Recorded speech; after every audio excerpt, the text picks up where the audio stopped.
মুসলিম vote হচ্ছে 8 লাখের অধিক, 14 লাখ প্লাস ভোট। তাহলে ইউসুফ পাঠান ভোট কত পেল? অধীর চৌধুরী পেয়েছে 3.5 লাখ, 4.5 লাখ ভোট পেয়েছে অধীর চৌধুরী। বিজেপি প্রার্থী পেয়েছে 3.5 লাখ, 3.5 লাখ হিন্দু ভোট পেয়েছে। এ পেয়েছে ইউসুফ পাঠান 5 লাখ, 5.5 লাখ কত ভোট পেয়েছে। তাহলে অধীর চৌধুরী ভোট পেয়েছে মোট 4.5 লাখ, 3 লাখ হচ্ছে মুসলিমদের, 1.5 লাখ ইদের হিন্দুদের, হিন্দু সম্প্রদায়ের মানুষের। আর বিজেপি যে প্রার্থী আছে উনি পেয়েছে 3.5 লাখ ভোট, উনি পেয়েছে 3.5 লাখ ভোট। 3.5 লাখ ভোটই কিন্তু হিন্দু সম্প্রদায়ের মানুষেরই ভোট। তাহলে আপনার টোটাল কথা হলো ইউসুফ পাঠান মাত্র হিন্দু সম্প্রদায়ের ভোট পেয়েছে 40,000। গোটা বহরমপুর লোকসভায় আপনার 40,000 ভোট পেয়েছে। যত আপনি তৃণমূলের যত এমএলএ আছে সব ভেড়া, একটা মুখ খোলা ক্ষমতা নেই তাদের। হ্যাঁ, এই যে রাস্তাঘাট আছে, এই রাস্তাঘাটের কি অবস্থা? হ্যাঁ, এই রাস্তার কি অবস্থা? তৃণমূলের কোনো এই এমএলএ, এই রবিউল চৌধুরী এমএলএ একজন এই রাস্তায় এসছে দেখেছে? হ্যাঁ, রবিউল চৌধুরী এমএলএ, ওর যোগ্যতা আছে এমএলএ হওয়ার। ইউসুফ পাঠান এখানে কোনো মানুষের নজর কাড়ার মতো কোনো কাজ করে, কোনো কাজ করেনি। ওকে একমাত্র জিতাই হুমায়ুন কবির সাহেব জিতাই চোখে। 5 কোটি টাকা বছরে পায় একটা সংসদ, সেই টাকা কোন বিধানসভাকে দিয়েছে ইউসুফ পাঠান কই জবাব দেয়। তারা জানাচ্ছে এখানকার স্থানীয় বাসিন্দারা যে স্থানীয় সাংসদ ইউসুফ পাঠানকে তাকে পাশে পায় না এমনই অভিযোগ জানাচ্ছে। এবং পাশাপাশি যে রাস্তাঘাট আছে সেই রাস্তার শুধুমাত্র রিপেয়ারিং করা হয় মাঝে মধ্যে, কিন্তু রাস্তা সক্রিয়ভাবে কোনো কাজ করা হয় না তেমনই জানাচ্ছেন। এবং স্থানীয় বাসিন্দাদেরকে জিজ্ঞেস করা হয়েছিল তারা তাহলে কেন জিতানো হলো ইউসুফ পাঠানকে, তারা জানাচ্ছেন যে শুধুমাত্র হুমায়ুন সাহেবকে দেখে ইউসুফ পাঠানকে ভোট দেওয়া হয়েছিল। আর আজকে সেই হুমায়ুন সাহেবকেই বহিষ্কৃত, সাসপেন্ড করা হলো তেমনি জানাচ্ছেন এখানকার স্থানীয় বাসিন্দারা। এবং তারা গভীরভাবে ক্ষোভ প্রকাশ করছে। পাপর ক্ষমতা ছিল না এখানে এসে ইউসুফকে জিতানো, শুধু হুমায়ুন ছিল বলেই জিতেছে। আজকে হুমায়ুনকে চিনতে পারলো না ওই মমতাকেও আমরা দেখবো লাস্ট বেলায়, তারও দেখবো আমরা। মমতাকে ধ্বংস করবো, এই মানিকখোর মোড় থেকে মমতাকে ধ্বংস করবো। 2026-এ মমতাকে ধ্বংস করবো এই মুর্শিদাবাদ থেকে, এই মানিকখোর মোড় থেকে জিরো করে তাড়াবো, জিরো করি। আর রবিউল কালী ই করছে তো, খেলা করছে তো, ওই রবিউল মাঙ্গা ভরে দেবো। চতুর ভাইকে আসতে বললো এখানে, সেই মাঘ মারানির ভাইকে আসতে বললো, তার চতুর ভাইকে ভরে দেবো, ভোট ভরে দেবো। কতটা ভোট লিখতে পারে স্যার চতুর ভাই? হুমায়ুন কবির সাহেব জিন্দাবাদ, জিন্দাবাদ, জিন্দাবাদ, জিন্দাবাদ, জিন্দাবাদ, হুমায়ুন কবির জিন্দাবাদ, হুমায়ুন কবির জিন্দাবাদ। আসসালামু আলাইকুম ওয়া রাহমাতুল্লাহি ওয়া বারাকাতুহু। প্রত্যেককে জানায় আন্তরিক শুভেচ্ছা এবং অভিনন্দন। আমি আপনাদের কাছে আলোচনা করব, অলরেডি আপনারা প্রত্যেকেই থাম্বনেলে লেখা দেখতে পেয়েছেন, সেই বিষয় নিয়ে একটু আলোচনা করব। তো আলোচনা করার আগে প্রত্যেককে বলে ভিডিওটা বেশি বেশি শেয়ার, লাইক এবং সাবস্ক্রাইব করবেন এবং প্রত্যেকেই প্রথম থেকে নিয়ে শেষ পর্যন্ত অবশ্যই আপনারা শুনবেন। আজ বড় দুঃখের বিষয়, বিষয়টা হলো কি, যে ভরতপুরে একজন এমএলএ হুমায়ুন কবির মহাশয়, তিনি 1 বছর আগে তিনি নিয়াত করেছেন যে বেলডাঙ্গা জমিনে তিনি একটা বাবরি মসজিদ করবে। এই বাবরি মসজিদ পরিকল্পনা করেছেন। তারপরে আপনার যখনই ঘোষণা করে দিলেন, তখন যে বাবরি মসজিদ করার জন্য ঘোষণা করলেন, এই ঘোষণাতে অনেক মুসলমান অনেক রকমের কথা ভাবছে, অনেক রকমের কথা তারা কি তৈরি করছে। তো আমি বলবো এই সমস্ত বিভিন্ন রকমের মতপথ ভুলে গিয়ে, বিভিন্ন রকমের কথাবার্তা ভুলে গিয়ে এক হয়ে বাবরি মসজিদ করার জন্য আমরা সবাই একত্রিত হয়ে আমরা সেই মসজিদের দিকে যাই, আমরা মসজিদটা হওয়ার দিকে প্রত্যেকে আমরা দোয়া করি। কারণ আজ দেখুন, আজ হুমায়ুন কবির মহাশয় তিনি একটা মসজিদ করবে। এই মসজিদ করার জন্য আজকে দল থেকে সাসপেন্ড করা হলো। এই যে মসজিদটা করবে, আজ দীর্ঘদিন ধরে, হে মুসলমান, আজ আপনাদেরকে বলতে চাই, দীর্ঘদিন ধরে আপনারা ভোট দিয়ে আজ জিতাচ্ছেন, যাদের ক্ষমতায় আনছেন, তারা কোনো দিন মসজিদ মাদ্রাসা করে দিল না। কোনো দিন কোনো মাদ্রাসার জন্য যে কোনো জালসা মহফিলে যে কিছু টাকা দিয়ে সহযোগিতা করবে তা করে না। এবং আপনার কি ঈদের সময় কিছু মিষ্টি প্রত্যেক মসজিদের মৌলবি রেখে দেয়, এটাই হলো পাওনা।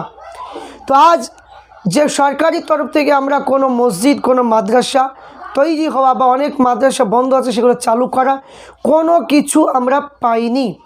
কিন্তু আজ একজন এমএলএ হুমায়ুন কবির মহাশয় আজ কি মসজিদ করবে, তার জন্য আজ সম্প্রীতি নষ্ট হবে বলে আজ কি তাকে দল থেকে সাসপেন্ড করা হলো।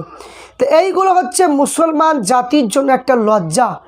যদি সাসপেন্ড যদি করতে হতো তাহলে দুদিন আগে কিন্তু সাসপেন্ড করা চিঠি পাঠিয়ে দিতে পারতো, সেটা না করে আজ মানে কি আমরা প্রত্যেকে দেখলাম যে বহরমপুরে মাননীয় মমতা বন্দ্যোপাধ্যায় যখন আসলেন, বড় একটা ষড়যন্ত্র করে তাকে দাওয়াত করা হলো, স্টেজে নিয়ে গিয়ে তাকে সঙ্গে সঙ্গে সাসপেন্ডের মানে কথা বলে মানে কি গোটা মুসলমান জাতিকে অপমান করলো যে আজ তাকে হুমায়ুন কবিরকে সাসপেন্ড করে দিল। কিন্তু আজ যদি আমরা মানে কি যদি একটু জানতাম, একটু বুঝতাম, বোঝার আমরা চেষ্টা করছি না, আমাদের চোখ সব বন্ধ, আমরা কেউ বোঝার চেষ্টা করছি না।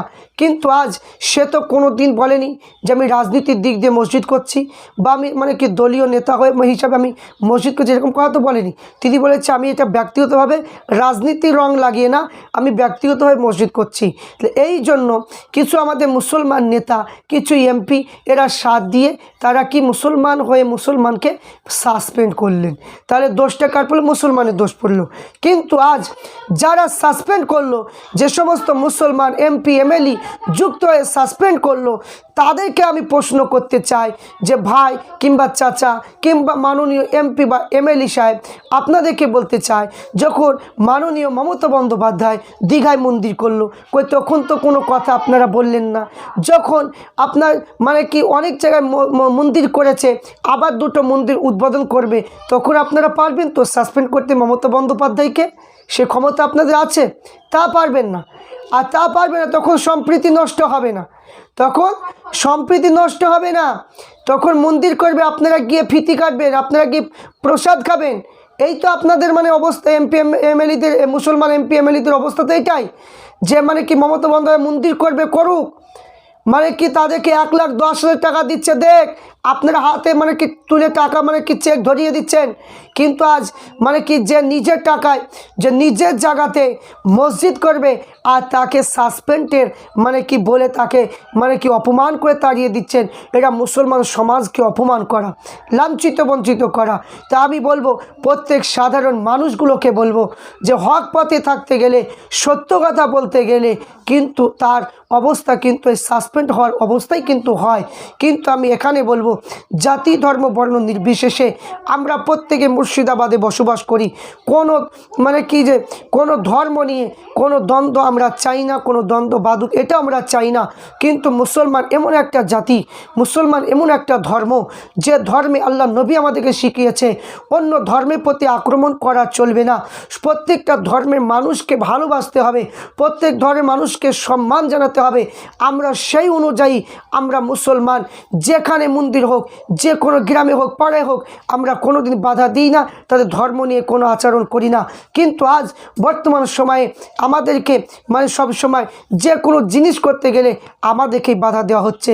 কিন্তু সেইগুলো মুসলমান এমপি এমএলএ সেগুলো নজর রাখে না, কারণ তাদের মুখ বন্ধ হয়ে থাকে, তাদেরকে বলতে দেওয়া হয় না, তারা মানে কি বলেও না, কারণ টিকিট দেবে না, দল থেকে বাদ দিয়ে দেবে হুমায়ুন কবির মহাশয়ের মতো। এই জন্য তারা বলে যে মুসলমান যা হচ্ছে হোক, অকাল সম্পত্তি চলে যাচ্ছে যাক, মুসলমানকে দেশ থেকে তাড়িয়ে দিচ্ছে দেখ, কিন্তু আমি ঠিক থাকবো, আমার মানে ঠিক আছি, এটাই মানে কি ভাবছে বর্তমান সময় কিছু মুসলমান এমপি এমএলএ। আমরা ভাবি যে আজ মুসলমান এমপি এমএলএ যদি হয়, আজ মুসলমানকে ভোট দিয়ে জিতে হবে, মুসলমান এমপি এমএলএ যদি হয় তো মুসলমানের হয়ে মানে কথা বলবে, কিন্তু আমরা মানে কি ভুল ভাবি, কারণ এরা আমাদের চাই না যে কোনো ভালো কাজ মুসলমানে করি, কোনো ভালো কাজ মুসলমানের হোক, এটা কোনো দিনই চাই না। আমরা কিন্তু চাই আমাদের জাত ভাই বলে, কিন্তু তারা কোনো দিন আমাদেরকে ভাবে না। আর চিন্তা করুন, আজ মানে কি মুসলমান জাতির জন্য লজ্জা, আর একটা মসজিদ করবে নিজের টাকা, নিজের জায়গাতে, নিজের ব্যক্তিগতভাবে, রাজনীতির দিক দিয়ে তো নয়, তো নিজের মানে মসজিদটা করবে, সেই মসজিদের জন্য তাকে সাসপেন্ড হতে হলো। বড় লজ্জা, বড় লজ্জার চাইতে মানে কি বেঁচে থাকাতে মরে যাওয়াই ভালো। কারণ এই রকম মানে যে মসজিদের বিরোধিতা করছে কিছু এক শ্রেণী, কিছু মৌলবীরা, এক শ্রেণী কিছু বক্তারা, এরা মানে কি মসজিদের বিরোধিতা করছে। এইগুলো একদমই উচিত নয়।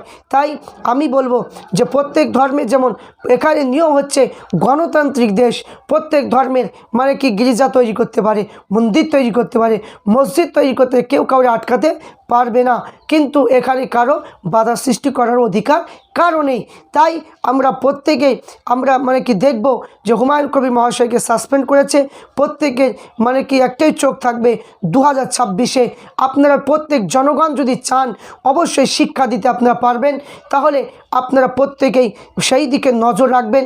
তাই এখানে যেহেতু মুসলমান জাতিকে লজ্জা মানে কি ফেলেছে, মুসলমান জাতি অপমান করেছে, তা আমি প্রত্যেককে বলবো যে আপনারা মুসলমান সবাই দলবদ্ধ হন এবং আপনারা 2026-এ তার জবাব অবশ্যই দিতে হবে। তাই প্রত্যেককে বলবো আমাদের একটা নতুন একটা দল বেরিয়েছে, যে দলটা হচ্ছে আইএসএফ দল, যে দলের নেতা এখন এমএলএ মানে কি আপনার নওশাদ সিদ্দিকী ভাইজান, তিনি প্রত্যেক জাতি ধর্ম বর্ণ নির্বিশেষে প্রত্যেক মানুষের কথা ভাবছেন, প্রত্যেক মানুষের কথা তিনি তুলে ধরেন। তাই আমরা বলবো যে আজ 2026 যখন আসবে প্রত্যেকেই তিনের হাতটা আপনারা শক্ত করুন।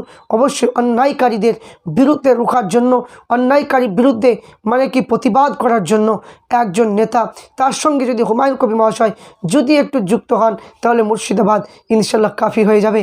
তাই এখানে আমি প্রত্যেককে বলবো যে এইগুলো আমরা নিজের আজ মানে কি বিশাল একটা দুঃখের মধ্যে রয়েছি যে একজন এমএলএ মসজিদ তৈরি করবে নিজের ব্যক্তিগতভাবে, তাই তাকে সাসপেন্ড করা হলো। কিন্তু আজ মানে কি ভরি ভরি জায়গাতে যারা বলছে মসজিদ ভেঙে দেব, যারা মসজিদ ভেঙে দিচ্ছে, যারা মসজিদকে নিয়ে আক্রমণ, মাদ্রাসা নিয়ে আক্রমণ, তাদের উপর কোনো স্টেপ নিচ্ছে না, কিন্তু শুধু যা কিছু করছে মুসলমানের প্রতি স্টেপ নিচ্ছে, মুসলমানকে মানে কি সাসপেন্ড করছে।